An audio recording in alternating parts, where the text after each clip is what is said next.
You are listening to Culture Builders, the podcast to give you practical tools and tips on team culture and leadership. I'm JP Nurbin, a leadership coach, culture consultant, and the author of books like The Culture System. You can learn more about my work, get some online resources at tocculture.com. All right, today's Culture Builders, 4 questions to help you process a hard loss.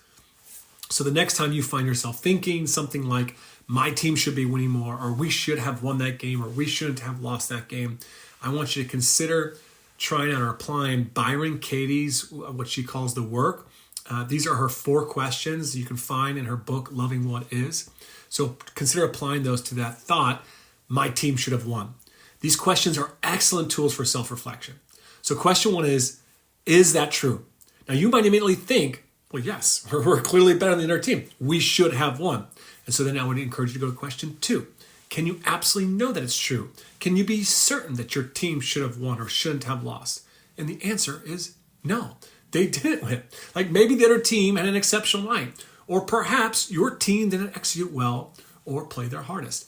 Since the outcome didn't align with the expectation, it's impossible to know, right? With 100% certainty that your team should have won. So now go to question 3. How do you feel when you think this thought, like my team shouldn't have lost or my team should have won? Well, when I hold on to that thought, I feel angry. I get upset with my players. I might even start worrying or doubting my abilities as a coach. Ultimately, I feel miserable. Now go to question 4. Who would I be without that thought? That thought, my team should have won or my team shouldn't have lost. Well, without that thought, I could find peace. Like I might accept the poor performance for what it is, learn from it, and shift my focus back to the process instead of being trapped in the narrative that we should have won or I'm a bad coach. So here are the 4 questions again to ask yourself. Number 1, is it true?